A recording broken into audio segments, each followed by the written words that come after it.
Então, nós vamos ouvir a Laura Parente, que vai fazer seus questionamentos, suas perguntas aqui também para a mesa. Bom, primeiro eu vou pedir desculpas, que eu fui pega de surpresa aqui com esse convite para vir para a mesa e tal. E aí eu fui anotando, mas eu acho que eu vou misturar um pouco o que são as minhas preocupações e que me fizeram vir até aqui, inclusive, com coisas que foram me ocorrendo à medida que eu ouvi essas falas tão instigantes. Tá? Primeiro, por que me atrai tanto? Por que eu estou atrás de discussões sobre o futuro do trabalho no setor público? Tá? Acho que a gente tem aqui várias pessoas, inclusive, assistindo com longa experiência de trabalho no setor público, que viveram um processo de transformação de trabalho ao longo das suas vidas profissionais, e é evidente que hoje não dá mais para continuar a pensar a organização do trabalho no setor público do mesmo jeito de quando a gente começou as nossas vidas profissionais, no meu caso, há mais de 30 anos. Né? E aí tem uma questão que se coloca, principalmente com esses elementos de inovação tecnológica que estão se generalizando, como a inteligência artificial e a questão de Big Data, né, que é qual é o perfil de servidor que a gente precisa hoje recrutar e selecionar para o setor público. Né. Acho que isso tem que ser profundamente repensado. Né. Agora, a construção desse futuro, eu acho que tem coisas que foram ditas aqui, que eu acho que foram apresentadas como grandes desafios. Né? Acho que a gente tem que pensar repensar totalmente a ideia de carreiras. Né? Não faz mais nenhum sentido a gente pensar em carreiras com um horizonte de 30 anos. Né? Não existe mais isso no mundo do trabalho, como a Joyce disse. Né? Quem está entrando não vai ter, não é que vai ficar no mesmo lugar trabalhando por pouco tempo. Ela vai fazer coisas muito diferentes ao longo da sua vida profissional. Né? E o setor público tem que se adaptar para isso. E, para isso, então, tem que repensar completamente a própria noção de carreira com que ele trabalha. Há muito tempo, por exemplo, às vezes eu ouço pessoas reclamando de o fulano entra e já está pensando em qual é o próximo concurso que ele vai prestar. Sinceramente, eu acho isso melhor do que alguém que entra, presta um concurso e acha que vai ficar lá 30 anos fazendo a mesma coisa. Né? O que não pode é o gestor deixar ele ficar estudando para o próximo concurso em vez de trabalhar e fazer o que ele devia estar fazendo naquela função. Mas eu acho melhor ter um funcionário. Tá? Então, acho que só esse tipo de coisa, eu estou trazendo isso como um elemento de provocação, até falar assim, por que a gente não consegue começar a mexer já com isso, como redesenhar os concursos que estão aí? Porque o futuro que a gente quer construir, a gente tem que começar a construir já usando as normas e as regulações da forma que estão aí. E acho que uma primeira forma é começar a pensar em fazer concursos para as carreiras que estão aí já de um jeito diferente. Tá? E aí, para isso, por exemplo, pensar como é que eu construo os conteúdos desses concursos. Eu não posso me sujeitar, né? E aí é um incentivo. Como é que eu faço a questão que eu coloco? Né? Como é que eu consigo incentivar os gestores que estão aí, que precisam contratar novos servidores, tá? A usar essas ferramentas que estão aí de um jeito diferente? Eu acho que existem mecanismos para isso, mesmo o próprio concurso. Tá? O que não pode, acho que da mesma forma que não pode se acomodar na relação com empresas, não pode se acomodar na relação com as entidades que desenham os concursos. Tá? Os gestores têm que ser muito mais ativos, e aí acho que tem princípios para isso. Eu tenho algumas ideias, acho que talvez seja legal a gente discutir um pouco sobre isso aqui. Tá? Ao mesmo tempo, a gente não pode ignorar que é necessário a gente guardar o acúmulo de saber próprio da área pública. Tá? Eu acho que sou absolutamente, sempre, toda a minha vida profissional, eu sou uma pessoa que trabalha mais de 30 anos na área pública e nunca quis prestar um serviço público, um concurso público. Porque eu tinha medo da minha acomodação, de ficar. Tá? Eu acho que a gente. Mas tem acúmulos que são de saberes, tá? Que têm que ser preservados dentro do serviço público, que têm que ser valorizados. Acho que a Regina tocou em alguns elementos que têm a ver com isso, eu acho que é importante. Né? A gente tem que trazer talentos de fora, mas tem que também conseguir fazer circular e valorizar os talentos internos. E como é que a gente consegue construir isso? Acho que isso é um outro desafio. Né?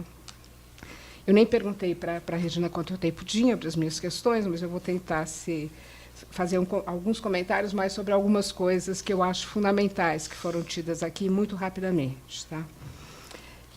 Eu acho que os saberes, por exemplo, quando eu falo de redesenhar essa questão dos concursos, eu acho que a Alexandra trouxe, por exemplo, o quanto é essencial hoje, qualquer que seja o perfil do servidor público, ele conhecer e saber lidar com tecnologia, né? Então, a gente pode desenhar concursos que tragam esses elementos. Ao mesmo tempo que a tecnologia é essencial, a tecnologia é só um potencial. Os recursos tecnológicos que estão aqui são só potenciais.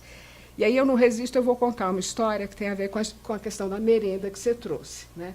De que a grande demanda, do quanto tem demanda no 516 para merenda. Bom, eu, por questões particulares, morei algum tempo fora do Brasil com um filho em idade escolar, de ensino fundamental, que estudava numa escola pública. Tá? Eles tinham uma tecnologia fantástica para informar o perfil, o que era o conteúdo da merenda escolar. Uma folhinha de papel afixada na entrada da escola com o que era o cardápio do mês.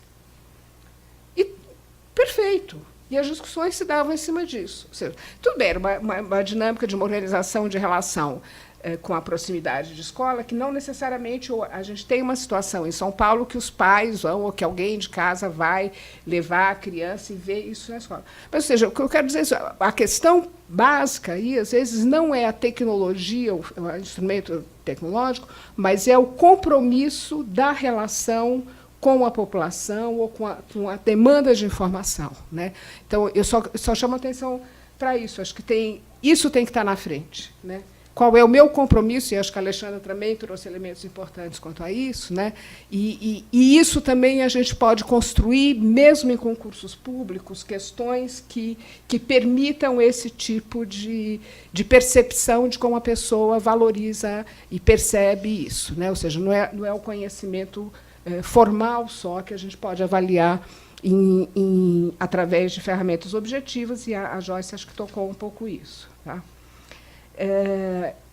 Eu acho que tem a grande questão que a gente tem que lidar, além disso, né, eu acho que a gente tem 2 pontos fundamentais aqui que eu gostaria de ver comentados, né? O primeiro é a questão dos prazos em que as coisas têm que acontecer no mundo de hoje, né? E como é que a gente constrói a nossa capacidade de dar resposta a esses prazos. E esses prazos envolvem não só a questão de desenho de carreiras, que não podem mais ser desenhadas com um horizonte de 30 anos, das pessoas fazendo as mesmas coisas, nem os prazos dos contratos, como a Alexandra mencionou, mas os prazos das próprias regulações, né? Como é que a gente desenha os nossos processos públicos, tá? Para que as regulações, para que a gente tenha a capacidade de redesenhar as regulações nas velocidades necessárias, ao mesmo tempo preservando todos os direitos que têm que ser preservados, né? Todas as garantias que têm que ser preservadas, e que essa é uma das funções das regulações, né? Os outros desafios que a gente tem, eu acho que tem a ver com características muito particulares da sociedade brasileira, né? Eu acho que a gente tem ferramentas fantásticas do ponto de vista tecnológico, mas o grau de desigualdade que a gente continua tendo na sociedade brasileira realmente faz com que a gente tenha que ser capaz de usar esses recursos tecnológicos numa medida justa, né? Numa medida que não é fácil de dizer qual é, porque ela vai variar de local para local, né? De modo a não ampliar as desigualdades, como a Alexandra mencionou. Acho que esse é um desafio imenso que a gente tem, né? Como é que a gente consegue lançar a mão dessas ferramentas que estão aí, que são essenciais para que o setor público trabalhe bem, né? Mas garantindo a igualdade de oportunidades para todos, né?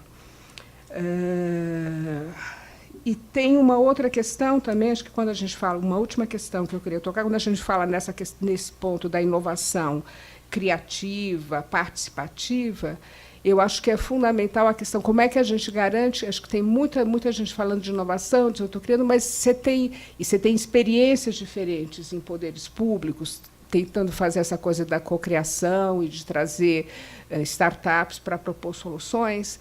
Agora, tem uma dificuldade imensa ainda, que é se admitir que o poder público pode não ser capaz de identificar qual é o problema a ser tratado, né? A gente tem várias iniciativas que estão buscando a aplicação das novas tecnologias e continuam trabalhando no modelo de que eu, como poder público, sei qual é o problema que a população tem e qual é, e, portanto, é para este problema que eu tenho que buscar uma parceria ou abrir processos, né, de buscar soluções tecnológicas.